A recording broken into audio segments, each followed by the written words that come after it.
Welcome the anointed ones. When truth walks into a room, lies start limping. For years they called you the problem, the difficult one, the strange one, the misunderstood anomaly that always has something going on. They built entire gossip committees around your name, turning your existence into a weekly debate topic. But now, something has shifted. The energy around your name feels different. The same people who once argued endlessly about you have suddenly grown tired, not because you changed, but because reality finally caught up with their narratives. It's funny, isn't it? How people can spend years trying to convince the world you're the storm, only to realize they've been the thunder making all the noise. The universe has a way of setting the record straight, not through loud announcements, but through slow, undeniable exposure. One by one, the masks fell, the fake concern, the whispered half-truths, the exaggerated victim stories, all began to contradict themselves. The same mouths that once swore you were the problem are now arguing among each other, trying to remember which version of the lie they agreed to. And here's a fact that most don't like to face. The human brain gets exhausted trying to sustain a false reality. Psychologists call it cognitive dissonance, but spiritually it's called judgment. The body can only hold so much deceit before it begins to self-destruct. That's why you're seeing it now: confusion, division, emotional burnout, all circling the same group that once swore they had you figured out. There's something almost comical about it. The same people who once gathered to dissect your every move are now dodging the topic of you like it's radioactive. They roll their eyes at your name, not because they don't care anymore, but because deep down they know they lost the argument against truth itself. And that's the kind of defeat that doesn't just sting, it haunts. So now the tables have turned. You didn't shout, you didn't fight, and you didn't explain. Yet the argument about you died anyway. Because it was never a debate between right and wrong. It was a war between truth and ego. And truth, no matter how quietly it moves, always outlasts the noise. Now let's break down exactly why people are sick and tired of arguing about you, and how they finally realized you were never the problem. Number one, they finally realized you never fought back because you were the mirror, not the battlefield. For a long time, people thought your calmness meant you had no strength. They mistook your refusal to argue for surrender, never realizing you were giving them a front-row seat to their own reflection. Every word they threw at you bounced off your energy and came back to expose them. You didn't have to prove anything because their reactions were doing the talking for you. You were never part of their chaos. You were simply the surface that revealed what they looked like inside. When people live in denial, a calm presence feels like a threat. Your peace forced them to see themselves without the distractions of drama.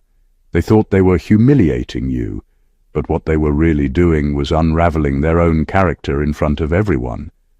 That's why they kept trying to provoke you. They needed your reaction to justify their story. But when you gave them nothing, they had no script to perform. Their accusations lost power because truth doesn't wrestle with noise. It just stands there, unbothered, until the noise burns itself out. It takes a strong person to choose silence when surrounded by people who thrive on conflict. Most can't stand still under pressure without trying to explain, defend, or retaliate. But you did. And that quiet unnerved them. They mistook it for weakness, but it was self-mastery. You understood something they didn't. If you fight mud, you'll get dirty too. So instead, you let the mud dry up by itself, and now everyone can see who was really rolling in it. The funny part is, after all the talking, arguing, and blaming, people are now exhausted, not because you drained them, but because their own hypocrisy did.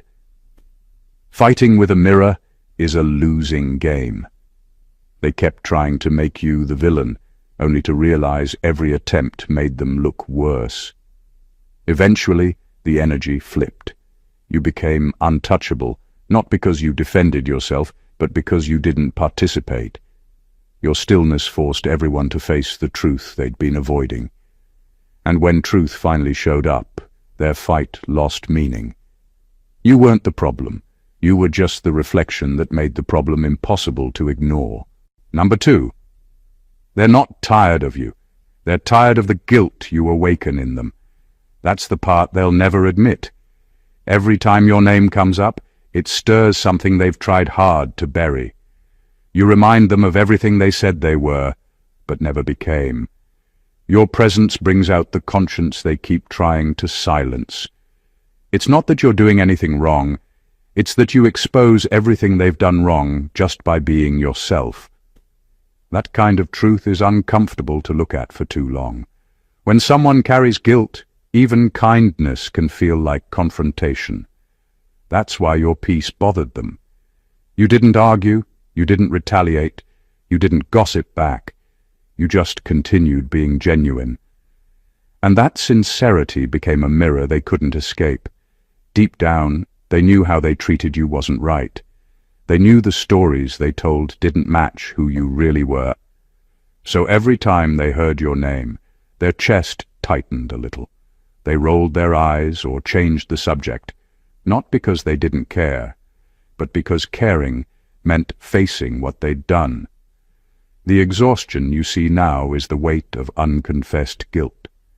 It takes an incredible amount of energy to keep defending a lie, to keep pretending they were right about you when everything around them keeps proving otherwise. That's why they argue with each other now, because guilt doesn't stay silent forever. It eats away at peace until truth becomes the only way out. You never had to lift a finger. Their own conscience became your defender. And here's the real twist. Part of them still admires you. That's what makes the guilt even heavier. They tried to discredit you, but deep down they respect what you carry. They know you didn't deserve the hate. They know you responded to cruelty with grace they couldn't understand. That's why they're drained, not from you, but from pretending not to see the difference. You became a walking conviction. You didn't need revenge because truth already did the work. You showed them what integrity looks like without trying to prove it. And now they can't stand the reminder that they failed their own moral test. They're not tired of hearing about you because you're annoying. They're tired because your existence keeps calling them back to accountability they've been running from. Number 3. Their hatred collapsed under the weight of its own lies. For so long, they built entire narratives around you. Stories designed to twist how others saw you, and even how you saw yourself. They poured energy into painting you as the problem, convinced that if enough people believed their version, it would somehow become the truth. But lies are fragile things. They demand constant maintenance. And when the foundation is false, the whole structure eventually starts to crack. That's exactly what happened. Their own story about you fell apart, and now they're left choking on the dust of their own creation. The thing about hatred is that it's hard to keep up when it's built on fiction. It takes emotional effort to keep retelling a lie, to keep remembering every detail, to keep faking conviction when, deep down, the soul knows it's wrong. So the cracks started small. Someone noticed an inconsistency. Another person remembered what you actually did or said. Slowly, people started connecting the dots. The truth didn't need an audience. It just needed time. And with time, every exaggeration, every false accusation, every manipulative twist began to turn against the ones who created them. You didn't need to fight back, because the truth was already on autopilot, dismantling their stories piece by piece. Lies can survive in noise, but they can't stand stillness. The moment you stopped reacting, their narrative began to starve. They needed your defense to stay relevant. When you gave them nothing, the spotlight turned on them instead. The world started noticing that their obsession said more about them than about you. Their hatred became obvious, their bitterness transparent, their motives exposed. Eventually, people got tired of hearing the same old recycled lies with no evidence to back them up. Now they're exhausted, not from you, but from the effort it took to keep lying. It's tiring to keep pretending, to keep blaming, to keep rewriting a story that never made sense in the first place. They thought they could bury truth under repetition, but truth has a habit of resurrecting itself. And when it did, everything they built against you came crashing down. Their hatred didn't end because they found peace. It ended because it couldn't carry its own weight anymore. Lies always collapse under the pressure of what's real, and you were simply too real to be erased. Number 4, you stopped feeding the chaos, so it starved itself to death. For the longest time, their power came from your attention. Every time you explained yourself, defended your name, or tried to make peace, they got exactly what they wanted: energy. They didn't need to win the argument. They just needed you to stay inside it. Chaos thrives on engagement, and you were its favorite source of fuel. But something changed when you finally detached. You stopped explaining, stopped responding, stopped showing up to battles that were beneath you. And just like that, the storm lost its center. When people build their identity around provoking you, your absence becomes their downfall. You took back what they depended on: your energy. That was the real power all along. They mistook your kindness for permission, your involvement for weakness. But once you understood that not every noise deserves a reaction, everything around you started to shift. The moment you stopped entertaining the circus, the clowns lost their stage. What they called your silence wasn't silence at all. It was divine starvation. You let the nonsense die from lack of attention. Now they're restless because the energy exchange is gone. They can't feed off your emotions anymore, so they've turned on each other, arguing about what to do next. Without your reaction to validate their importance, they've had to face the truth. The drama only ever lived through you. You were the pulse keeping their false narrative alive, and when you unplugged, the illusion flatlined. The irony is, they thought your withdrawal was a loss. They told people you changed, that you don't care anymore, hoping to guilt you back into engagement. But you didn't fall for it. You learned that peace doesn't beg for understanding. It enforces boundaries.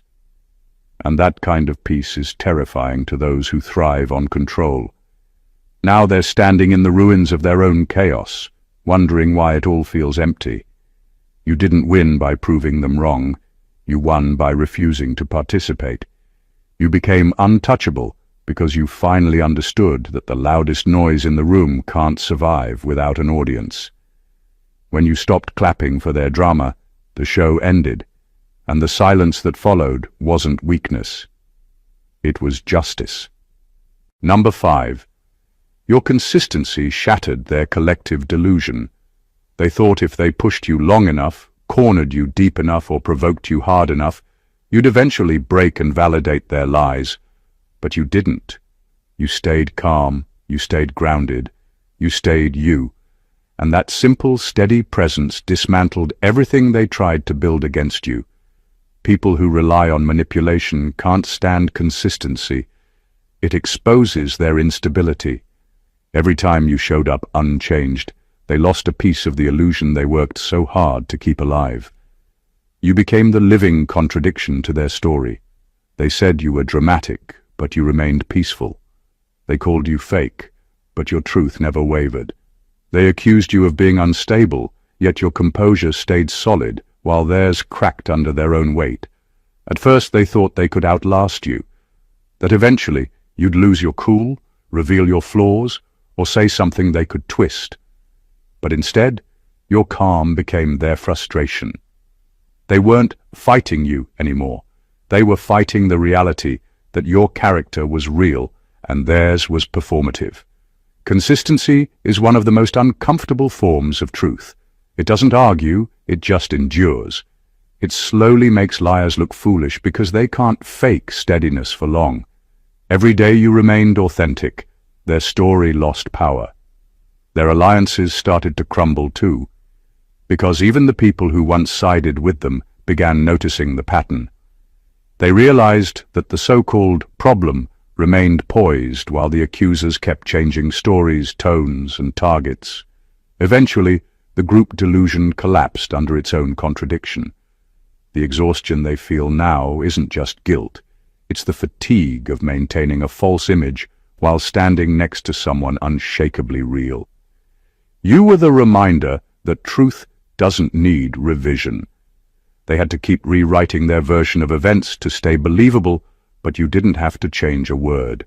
Your consistency became your loudest proof, your unintentional testimony. Now, every time they try to revisit the past, it doesn't hit the same. The drama lost momentum because it ran into something it couldn't outtalk, your stability.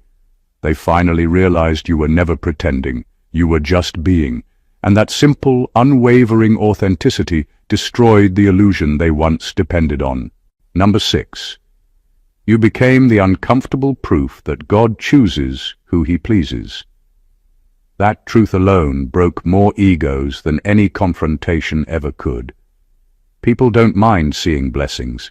They just mind when those blessings land on someone they decided wasn't qualified.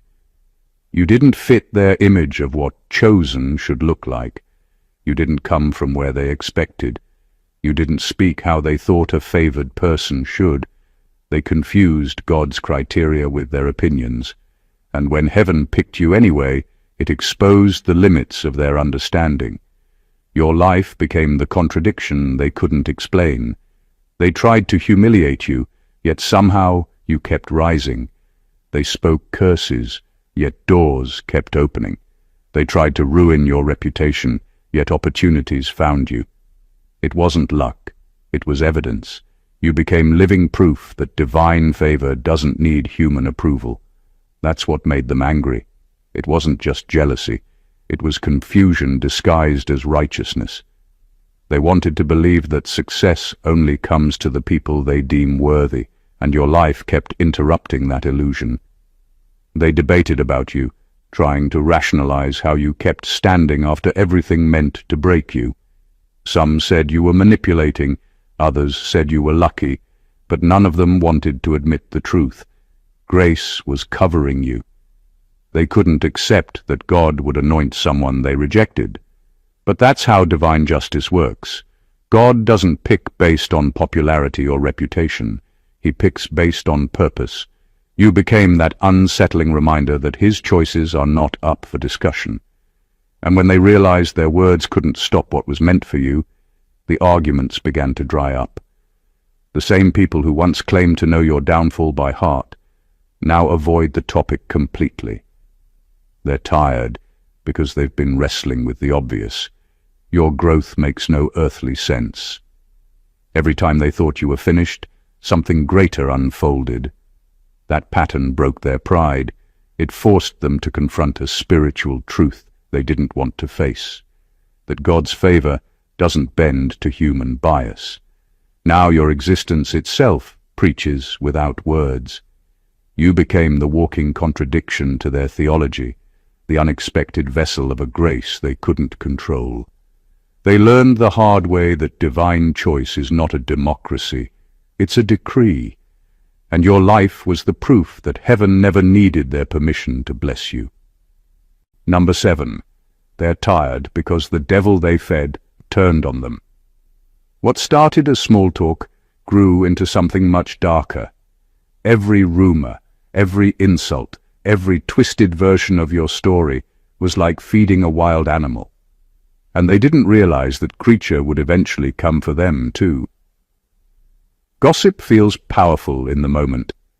It gives people a sense of control, a false rush of superiority. But spiritually, it's like opening a door and inviting chaos to sit at your table. The energy they unleashed through their words circled back around, and now they're living inside the storm they created. You didn't have to retaliate or pray against them. Their own negativity did the work. Words carry spirit, and every lie they spoke built an atmosphere that began to eat away at their own peace. They thought they were cursing you, but all they did was contaminate their own environment. The darkness they projected onto you eventually filled their homes, their friendships, even their minds. They can't sleep right. They can't trust each other. They can't stop looking over their shoulders. That's not paranoia. That's spiritual recoil. At first, they laughed about it. The drama was entertainment. The gossip made them feel bonded and powerful. But that false unity dissolved fast. The same energy they fed began turning them against each other, exposing secrets, causing confusion, stirring mistrust. Suddenly, the same mouths that talked about you are now talking about each other. That's what happens when people build connections on negativity. The bond eventually rots. Evil doesn't stay loyal. It just changes targets. Now they sit in the smoke of their own fire, trying to breathe in the same air they poisoned. They blame stress, bad luck, or energy shifts. But the truth is simple. They fed darkness, and darkness doesn't know how to stop eating. You were never their punishment. You were just the mirror. The chaos they tried to send your way couldn't touch you, so it returned to sender and began devouring the source. That's why they're so drained now.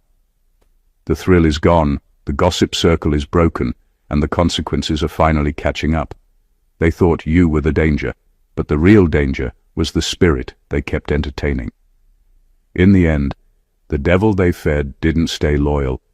It simply got hungry, and they were next on the menu. Number 8. You became the unarguable evidence that time is God's sharpest weapon. What no explanation could fix, time quietly corrected. While others ran wild with their assumptions, you waited. You didn't chase rumors or beg anyone to see your side. You just kept living, kept moving, kept showing up in truth. And slowly, one day at a time, the story began to shift. The longer things went on, the harder it became to deny what was real. The truth didn't shout. It simply outlived the lie. People underestimated how powerful time can be. Lies burn fast, but they burn out even faster. They sound convincing in the moment, but they can't survive consistency. The longer your life unfolded, the more the pieces stopped matching their version of events. The contradictions began to expose themselves. The same people who once laughed or judged started feeling uneasy because your endurance didn't match the image they were sold. You didn't collapse under pressure. You got stronger. You didn't fall apart. You evolved. Time made a fool of every assumption that tried to define you. And now, those who once accused you can't even maintain their own stories. They're tired. Not because they've changed, but because maintaining a lie for years is exhausting. Every time truth quietly proved you right, they had to come up with new ways to spin it. And eventually, even they stopped believing what they were saying. The cover they hid behind has disintegrated. The situations, the relationships, the evidence, all of it has turned around and revealed who was genuine and who wasn't.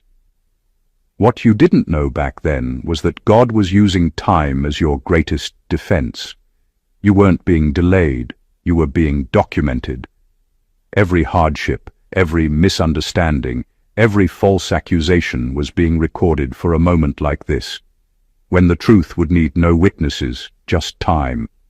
Now you stand clear, not because you explained yourself, but because everything false naturally fell away. Time vindicated you in ways your voice never could. It didn't need drama or spectacle. It just needed endurance. And in that endurance, God showed everyone that truth doesn't panic. It simply waits. What once looked like defeat became evidence, and the same clock that seemed slow turned out to be the most precise weapon heaven ever wielded on your behalf. Number 9. They mistook your stillness for stupidity. Now it's haunting them. Back then, they thought your calmness was proof that you didn't know what was happening. They believed you were too naive to catch on, too trusting to see their schemes, too quiet to fight back. They laughed at your patience and called it weakness. But what they never realized was that you were never confused. You were simply choosing not to react. You saw it all. You just didn't need to expose what time was already preparing to reveal. Stillness is one of the most misunderstood forms of intelligence. It's not passivity, it's strategy. You understood that reacting too soon gives your enemies information they don't deserve. You knew that silence makes people show themselves, and they did, every single one of them. They revealed their motives, their alliances, their jealousy, and their intentions, all while thinking you were blind. But now that everything's unfolded, they're realizing you were never in the dark. You were just giving them enough room to reveal what they truly were. Now they're the ones restless. They can't stop replaying the past in their minds, wondering how you stayed so composed while they were busy plotting. It bothers them that you knew and said nothing. That calm look on your face now keeps echoing in their memories, reminding them that they underestimated you. Your restraint now feels like judgment, because it forces them to see just how loudly they exposed themselves while you said nothing. The truth is, stillness requires strength most people don't possess. Anyone can panic, argue, or react, but it takes wisdom to let things unfold without losing your center. You mastered that. And in doing so, you disarmed their entire strategy. They thought they had control because you weren't responding, but really, you were letting the chaos reveal its own leader. When the dust settled, everyone could finally see who had been stirring it all along. Now, the silence they once mocked feels like a ghost haunting their conscience. They can't joke about it anymore. They can't hide behind the same lies. Every time they see you moving on peacefully, it hits them again. Your stillness wasn't stupidity. It was awareness wrapped in discipline, and that realization hurts more than any confrontation ever could. Number 10. Their spirits are collapsing under conviction, not consequences. They thought judgment would come as a public fall, maybe a scandal, bad luck, or a sudden streak of loss.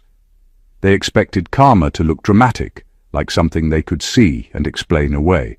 But that's not how divine justice always works. Sometimes it's quieter, more personal, more psychological. The real punishment isn't what happens around them, it's what's happening inside them. Their souls have become their courtroom, and their own conscience is the judge that never sleeps.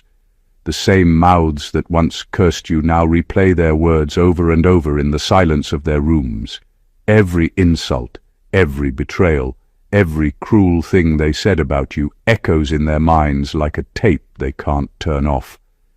They can't even enjoy their wins anymore because guilt sits in every room with them. It's not the kind of guilt that fades. It's the kind that lingers, the kind that makes peace impossible. That's why they're so tired.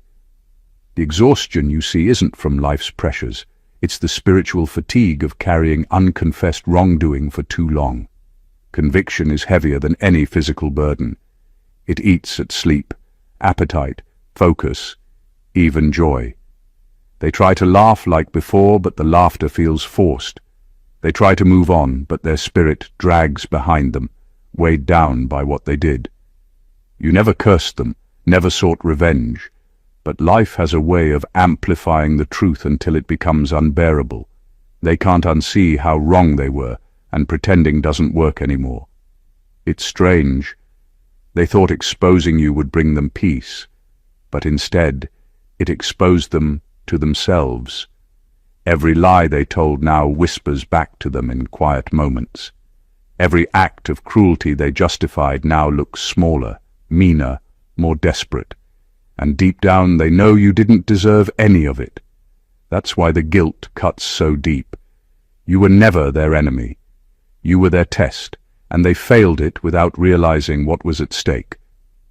Now, their own conscience is doing what no external punishment could. It's breaking them down from within. Conviction doesn't announce itself like karma does. It just keeps pressing until denial runs out of room.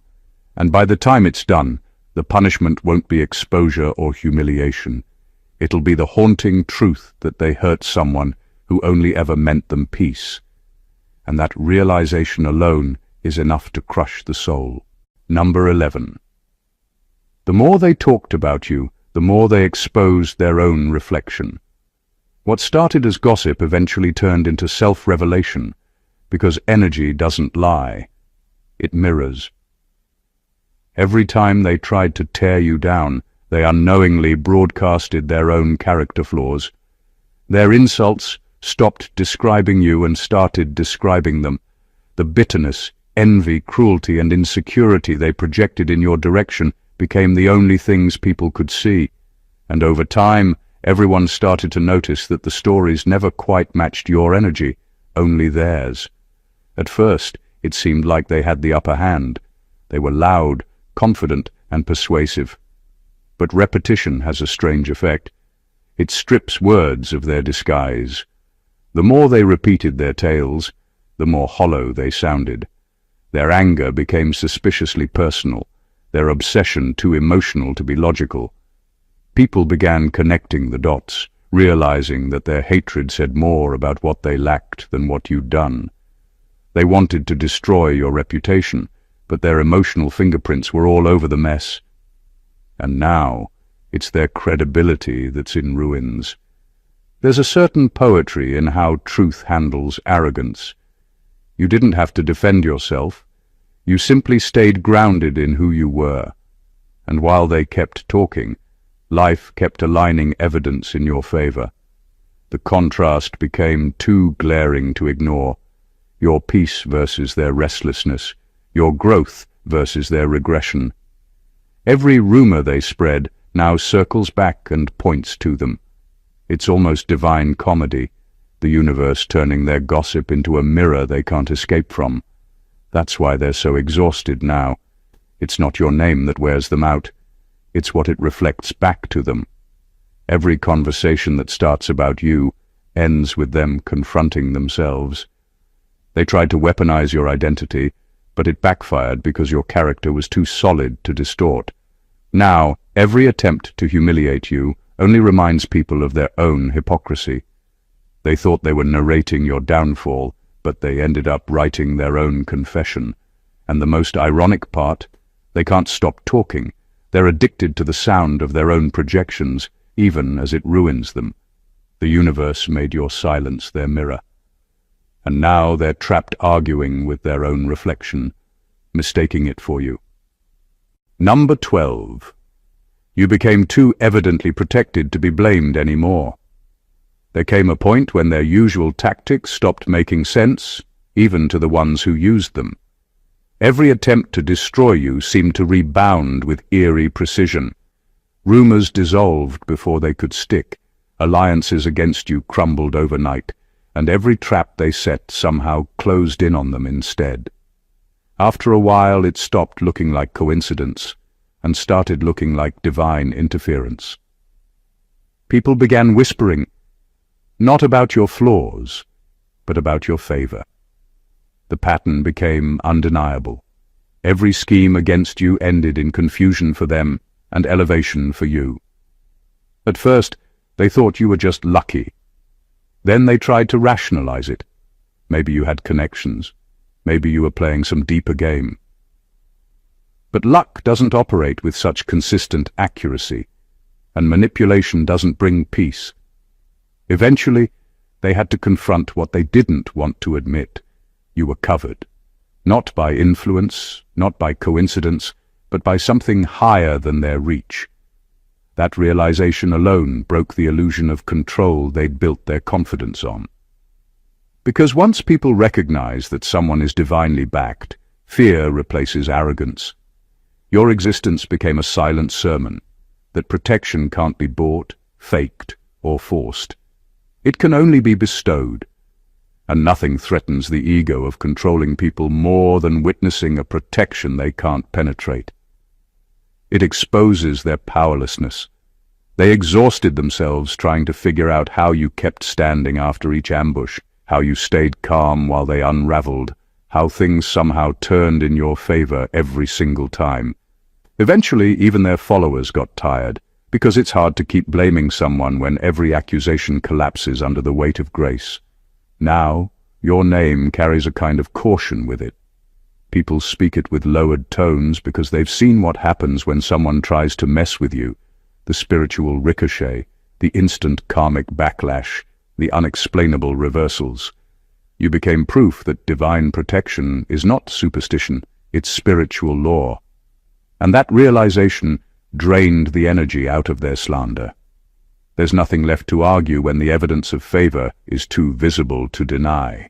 You didn't win by fighting, you won by being preserved, and that preservation exposed just how powerless your enemies really were. Number 13. The tables turned without you touching them. What once looked like defeat transformed into undeniable poetic justice, and you didn't have to lift a single finger. The same people who once controlled the story began choking on their own script. They tried to make you the villain, but time and truth quietly edited the narrative until their roles reversed. You never argued, never retaliated, never begged to be understood. Yet somehow everything aligned to reveal who was who. It wasn't revenge, it was symmetry. The energy they released circled back perfectly to where it began. You see, divine balance doesn't require force, it only needs patience. Every lie told against you carried its own expiration date. Every manipulative act had a built-in consequence waiting to unfold. The more they twisted things, the tighter the noose around their own credibility became. You didn't need to correct them. Their own contradictions did that for you. People began noticing how their stories kept shifting, how their accusations never quite held up under light. Slowly, the spotlight they used to blind you turned back on them. And now, their truth burns under the same scrutiny they once used against you. That's the beauty of spiritual justice. It doesn't operate through spectacle. It operates through inevitability. While they were busy forcing outcomes, you stayed aligned. While they scrambled to keep up appearances, you stayed authentic. That's what flipped the tables. Not aggression, but alignment. The universe can't sustain lies forever. They eventually collapse under the weight of their own distortion. And when that happens, no one needs to defend you. The evidence starts testifying on its own. Now they're standing in the ruins of their own narratives, exhausted and confused. The control they once had over your name is gone, replaced by an uncomfortable silence. Not because people stop talking, but because they've seen enough to know the truth. You didn't fight for power. Power returned to its rightful source. You didn't demand justice. Justice recognized your vibration and found you. That's why this turnaround feels divine. It wasn't orchestrated by you. It was authored by higher order. You became the proof that when your heart stays clean, the tables don't just turn. They rotate in your favor with precision only heaven could engineer. Number 14. You're the chapter they can't close because it was their test, not yours. You already graduated from that season, yet they're still emotionally trapped in it. Dissecting, debating, and rewriting events that no longer belong to you. What they don't realize is that your role in their story was never about their comfort. It was about their correction.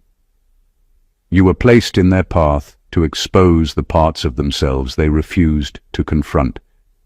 Their envy, their cruelty, their entitlement, their hypocrisy. You were their mirror, not their enemy. But when the reflection appeared too raw, they attacked the mirror instead of facing the truth it showed. You healed, you evolved. You stopped explaining, stopped defending, stopped revisiting the battlefield they created. But they didn't, because while you learned the lesson and ascended, they failed theirs. and the universe doesn't promote what hasn't yet been refined. That's why they're still stuck in discussions about you. It's not obsession, it's avoidance. Every argument they have about your name is an unconscious attempt to delay accountability. Talking about you distracts them from the fact that the real issue has always been them. The reason they can't move on is spiritual law. Unfinished lessons always loop until learned. They replay what they did to you, not because they miss you, but because conviction won't let them rest. You became their exam in empathy, humility, and integrity. And every time they failed, life recorded it. That's why they're uneasy now. They can't rewrite how the story unfolded, and they can't unsee the version of themselves it revealed. Their guilt is the bookmark they can't remove, because the story won't close until they confront the truth. Meanwhile, your peace is proof that you passed. You no longer carry resentment because you understand purpose. Some connections weren't meant to be reconciled, they were meant to expose. The irony is that your detachment became the ultimate test they keep failing. They keep trying to reopen a chapter that heaven already sealed because they're hoping to rewrite what was meant to correct them. But destiny doesn't repeat for ego's convenience. You moved on not because you forgot, but because the assignment was complete. They're still stuck because it wasn't yours to learn. It was theirs to finally face. Everything they said about you eventually turned into a mirror. And now they're forced to watch themselves through the words they once used against you. The war that was waged around your name was never really about you. It was about exposure, about truth, about divine order correcting itself through silence, consistency, and time. You didn't just survive, you revealed. You revealed who was real and who was merely loud. You revealed how favor disarms manipulation. You revealed that calmness is not confusion but strategy, that restraint is not weakness but mastery. And now, the ones who tried to define you are living in the discomfort of their own definition. Your story became their mirror, your peace became their punishment, and your protection became their proof that heaven still interferes in human affairs. The chaos they once controlled now exposes them. The same gossip that fueled them now drains them. You didn't have to clear your name. The evidence did that for you. You didn't have to fight. Divine symmetry did. You were never losing. You were simply letting time do what truth does best, unfold. Now the atmosphere has shifted. The ones who mocked your stillness are now studying your resilience. The ones who plotted your humiliation can't even stand the sound of your peace. You became the undeniable testimony that when your heart stays pure, protection becomes visible. You are not the problem. You were the revelation that revealed the problem. And that's why they're exhausted. The energy they used to fight you is now convicting them. They're drained not from losing control of you, but from realizing they never had it. So don't explain, don't prove, don't revisit what's already been settled in heaven. Just keep walking. The tables have turned without your touch. The truth is testifying without your effort, and the story is finishing itself without your interference. You are living evidence that divine justice doesn't always roar. Sometimes it just rearranges everything quietly in your favor. If this message resonated deeply with you, make sure you subscribe to the channel for more powerful, awakening insights like this. Don't forget to like, comment, and share this video. Someone out there needs to hear this truth today. Your support helps this light reach the ones still in the dark. Stay grounded, stay favored, and remember, the truth never dies. It just waits for its moment to be undeniable.